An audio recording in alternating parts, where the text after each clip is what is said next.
Bienvenue dans cette nouvelle édition de l'Africa Tonight. Voici les titres de l'actualité. Un technocrate face à un homme d'affaires. Selon les résultats annoncés ce mardi par la Sénat, le second tour de la présidentielle béninoise opposera le Premier ministre Lionel Zinsou à Patrice Talon. Ils seront 13 à briguer la magistrature suprême face au président Idriss Déby Itno le 10 avril 2016 au Tchad. La liste des candidats a été dévoilée ce mardi par la Cour constitutionnelle et puis elle est considérée comme le porte-voix des femmes commerçantes au Cameroun. Flash en fin d'édition sur Marimbala Biloa, présidente de l'association des Bayam Salam du Cameroun. Mais avant de développer ces titres, pas de un coup KO, mais plutôt un penalty marqué. En République du Congo, le président Denis Sassou Nguesso poursuit sa campagne électorale. Après un passage dans le département de la Likwala, il est arrivé ce mardi 8 mars à Wesso, chef-lieu du département de la Sanga. À la jeunesse, il promet des emplois et à ses militants, il assure une victoire dès le premier tour.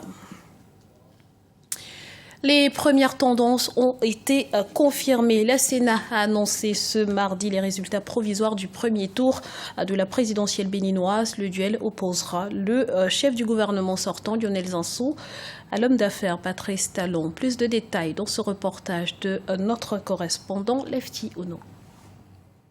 Le verdict provisoire du premier tour de la présidentielle du 6 mars 2016 est connu ce 8 mars 2016 à Cotonou. 48 heures après le scrutin, la Commission électorale nationale autonome Sénat a rendu publiques les grandes tendances de ce scrutin conformément aux prescriptions du Code électoral. Ce résultat constitue le point de la compilation des dépouillements effectués dans l'ensemble des 546 arrondissements du territoire national. Ainsi, les suffrages exprimés au plan national placent Lionel Zinsou en tête de peloton, suivi de Patrice Talon et Sébastien Germain à Javon. Sébastien Germain à Javon, 693 492 voix, soit 23,03%. Lionel A. L. Zinsou Derlin, 856 218 voix, soit 28,44%. Pascal Jean-Irénée Koupaki, 176 286 voix, soit 5,85%. Patrice G. Talon, 746 798 voix, soit 24,80%. Abdoulaye Biochane, 264 515 voix, soit 8,79%. La participation des électeurs à ce premier tour de l'élection présidentielle est estimée légèrement au-dessus de la moyenne. Nombre d'inscrits, 4 702 168. Suffrages exprimés, 3 10 888. Hormis les bulletins nuls. Taux de participation, 64,03%. Hormis les bulletins nuls. En entendant la compilation des voix des Béninois de l'extérieur, c'est le duel Lionel Zinsou-Patrice Talon qui est annoncé pour le second tour de cette présidentielle. Rappelons que les suffrages recueillis par les candidats ont été communiqués par les différents coordonnateurs d'arrondissement au moyen d'un système de transmission vocale téléphonique informatisé et sécurisé mis en place par la Sénat. Au Tchad, l'élection présidentielle se prépare. 13 candidats feront face le 10 avril 2016 au président Idriss Déby Itno. Hormis les opposants Saleh Kebzabo et Kassiré Koumakoye, tous en sont à leur première expérience. Les détails avec Deogracias Podo. Selon la Commission électorale nationale indépendante du Tchad, le premier tour de l'élection présidentielle aura lieu le 10 avril 2016. 14 candidatures ont été validées lundi 7 mars par le Conseil constitutionnel. 9 autres ont été rejetées, dont celle des 4 femmes en lice pour ce scrutin. Parmi les challengers retenus, le chef de l'État sortant, Idriss Déby Itno, et le leader de l'opposition, Saleh Kebzabo. La surprise, c'est le rejet de la candidature du candidat fédéraliste Karl-Léger Rongar, l'opposant traditionnel. Jusque-là, nous ne comprenons pas sur la base de quelles dispositions du code électoral son dossier a été rejeté. Certaines candidatures rejetées ont eu des motifs, justement. Il y en a qui, par défaut, par exemple, du paiement de la caution de 10 millions exigés par la loi, à certains, on a notifié. Mais le cas du candidat Karl-Léger Rongar reste quand même flou, parce que jusque-là, il n'y a pas de motivation juridique qui puisse justifier donc le rejet de sa candidature. Sur les 13 candidats qui seront face au président Idriss Déby Itno au pouvoir depuis 25 ans, seuls 2 ont déjà l'expérience de ce type de scrutin.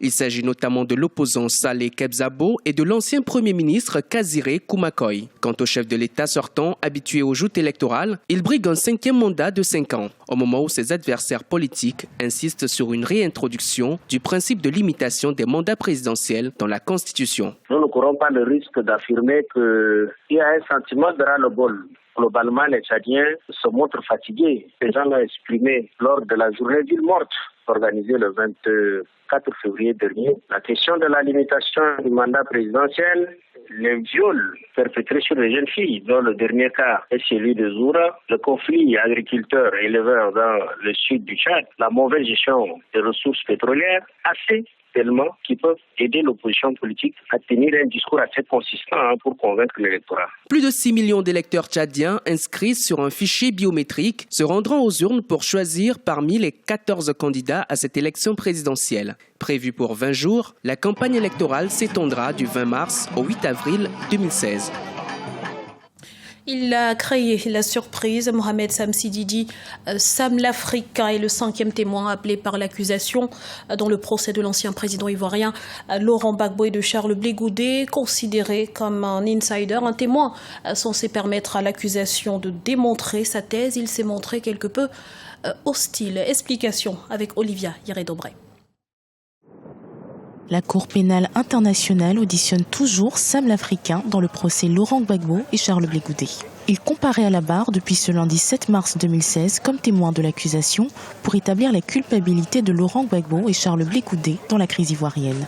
Mais contre toute attente, Mohamed Jichi, dit Sam l'Africain, a donné l'impression de défendre l'ancien président ivoirien au point d'embarrasser le procureur McDonald. Pour cet ancien membre de la Galaxie patriotique, groupement de partis proches à l'ancien chef de l'État Laurent Gbagbo, celui-ci a accepté de s'humilier pour sauver la Côte d'Ivoire en signant l'accord de Marco VI en janvier 2003 qui allait matérialiser l'entrée des rebelles dans le gouvernement ivoirien.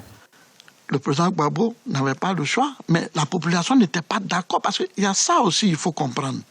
C'était pas facile parce que la population trouvait ça, c'était injuste. Parce que c'était pas de la bonne moralité que des gens prennent des armes et que c'était pas un bon exemple même pour l'Afrique. Des gens prennent des armes et on vient leur demander de rentrer dans un gouvernement parce qu'ils ont pris des armes. Ça veut dire que tout le monde peut prendre des armes en Afrique pour rentrer dans un gouvernement. Sam l'Africain continue de surprendre. Au grand désarroi de l'accusation, l'Ivoiro-Libanais accuse la France de s'être retournée contre l'ancien président Laurent Gbagbo. Le président Gbagbo n'était pas en Côte d'Ivoire, il était en Italie. Quand il est arrivé, il a vu la gravité de la chose, et je crois bien, si j'ai un bon mémoire, c'est là qu'il a fait appel à l'ONU pour venir intervenir et à la LICON d'intervenir pour mettre fin à ça. C'est comme ça qu'il y a eu la zone de confiance. Mais hélas, il a fait appel à ceux plus tard qui devaient lui régler son compte. Réponse vague, trou de mémoire persistant, lui valent des rappels à l'ordre du juge président. Je voudrais simplement vous rappeler que vous êtes sous serment, que vous êtes tenu de dire la vérité, et que si vous vous souvenez de quelque chose, vous dites ce dont vous vous souvenez. Si vous ne vous souvenez pas, vous dites simplement « je ne m'en souviens pas ». Mais de toute façon, vous devez dire la vérité. Sam l'Africain devrait être entendu pendant 4 jours à la Cour pénale internationale dans ce procès historique qui n'a pas fini de surprendre. C'est la porte-parole des vendeuses de vivres frais au Cameroun à travers l'association des Bayam Selam. Marie Mbala Biloa prône l'autonomisation et la revalorisation de la femme commerçante. Notre correspondant au Cameroun, Chérif Ousmane Mbardoukan, est allé à sa rencontre. Voici son reportage. Issue d'une famille modeste, Marimbala Bilowa a dû arrêter très tôt ses études pour se consacrer à l'agriculture et au commerce. Elle a trouvé son épanouissement dans la vie active et est devenue autonome. Elle est considérée aujourd'hui comme un exemple au sein de sa famille. Cependant, la vie n'a pas été aisée pour celle qui représente aujourd'hui la femme Bayam Selam à l'échelle nationale et même internationale. Je vais vous dire, à notre époque, c'était très difficile. Une femme pour faire l'école, moi comme ça, j'ai dit aux yeux de tout le monde entier, mon père m'a enlevé à l'école, que l'école d'une fille n'est pas utile. Qu'est-ce que vous pouviez faire si ce n'est pas aller dans les champs, aller faire le petit commerce, parce que les diplômes, tu n'as pas. Même si tu arrives à trouver le travail, tu vas gagner combien quand tu n'as pas les diplômes. Donc c'est comme ça, quand tu quittes l'école à 18 ou 17 ans, on te balance que ton papa dit que l'école d'une fille n'est pas, tu te lances dans la vie active. Pour résoudre le problème de la dépendance des femmes commerçantes, Marimbala Bilowa a créé en 2004 l'ASBI, l'association des Bayam Selam. À travers l'ASBI, ces commerçantes trouvent une plateforme commune de défense de leurs droits. Le réseau ASBI œuvre pour le renforcement des capacités de ses membres, l'investissement dans les projets sociaux et d'utilité publique et la lutte contre la pauvreté par la promotion des activités génératrices des revenus. L'association entend ainsi donner aux revendeuses un statut digne du rôle important qu'elles jouent dans l'approvisionnement des marchés camerounais. Nous avons pensé qu'il était important qu'on ait le renforcement de capacité, l'accueil du client, comment toi-même tu dois te comporter. Et là aussi, il y avait le renforcement de capacité financière. Parce que c'est ces personnes-là qu'une personne vit avec moins d'1 euro par jour. Donc, il fallait déjà commencer à la base. Dire que nous sommes des personnes à part entière et accepter déjà la formation. Et quand on lui parle d'égalité de sexe, Marimbala Bilowa pense que l'homme et la femme ne sauraient être égaux. Selon elle, on devrait parler d'égalité de chance pour tous, car l'homme et la femme sont complémentaires. La présidente de l'ASBI pense que la femme devrait venir en appui à l'homme et prendre davantage conscience de sa valeur et de son rôle dans la société. Ce journal a été réalisé par l'ensemble de la rédaction. Merci pour votre fidélité. Retrouvez dans un instant une nouvelle édition de l'actualité sur Africa 24.